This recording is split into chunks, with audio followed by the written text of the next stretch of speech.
மதபேதமின்றி தமிழகத்தில் உள்ள கோவில்களின் ஸ்தல வரலாறு, பழமையான தேவாலயங்கள் மற்றும் தர்காக்களின் உண்மை தகவல்கள், ஆன்மீகம், ஜோதிடம், சித்தர் வழிபாடு போன்ற பிரத்யேக தகவல்களை கேப்டன் ஆலயம் யூடியூப் சேனல் மூலம் நீங்கள் இனி காணலாம்.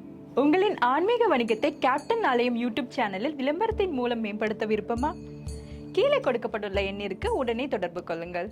மகாகௌரியை வணங்கி கேப்டன் ஆலயம் நேயர்களுக்கு வணக்கம். நான் அபிநயா. நவராத்திரி 8ஆம் நாளில் வணங்கக்கூடிய மகாகௌரியை பற்றி தான் இந்த பதிவில் பார்க்க போகிறோம்.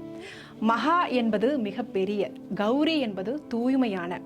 ஸோ இவங்களை வழிபடுறதுனால உங்களுடைய வாழ்க்கையில் வெற்றிகள் வந்து சேரும் அப்படிங்கிறதுல எந்த சந்தேகமுமே கிடையாது. பார்ப்பதற்கு ரொம்பவே எளிமையான, தூய்மையான, ஒரு சாந்தி கொண்ட ஒரு முகமாக இருக்கக்கூடியவங்க தான் இந்த மகாகௌரி. இமயமலை காட்டுக்குள்ள ஒரு கடும் தவத்தினால அங்க இருக்கக்கூடிய தூசிகளால மிகவும் கருப்பா மாறிடுறாங்க. கங்கை நதியில மூழ்கி திரும்பவும் அவங்களுடைய அந்த மகாகௌரி தோற்றத்தை பெற்றனால இவங்க கௌஷிகி அப்படின்னு அழைக்கப்படுறாங்க. கௌஷிகி அப்படின்னா ரொம்பவும் தூய்மையான. சும்பன் விசும்பனை அழிப்பதற்காக காளி அவதாரம் எடுக்கிறாங்க.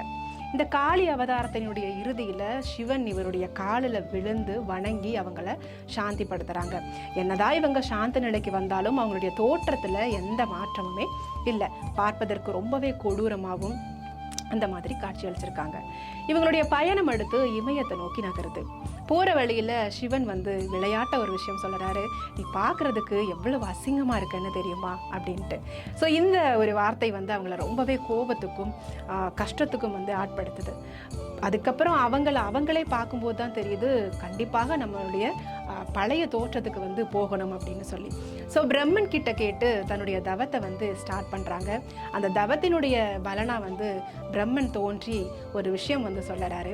இமயமலைக்கு பக்கத்தில் இருக்கக்கூடிய மானசொருவர் ஏரியில் போய் மூழ்கி எழுந்துரு, உன்னுடைய அந்த பழைய கௌஷிகி தோற்றம் வந்து கிடைக்கும் அப்படின்னு சொல்கிறாங்க.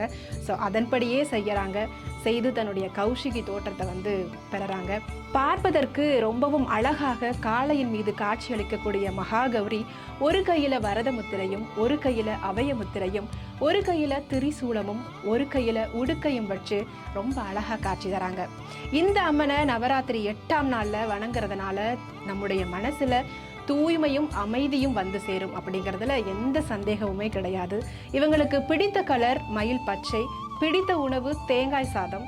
அன்றைய தினத்தில் தேங்காய் சாதம் செய்து தானமாக கொடுங்கள். மகாகௌரியினுடைய எல்லா வளங்களும் வந்து சேரட்டும் அப்படின்னு சொல்லி கேப்டன் ஆலயம் சார்பாகவும் வாழ்த்துகிறோம்.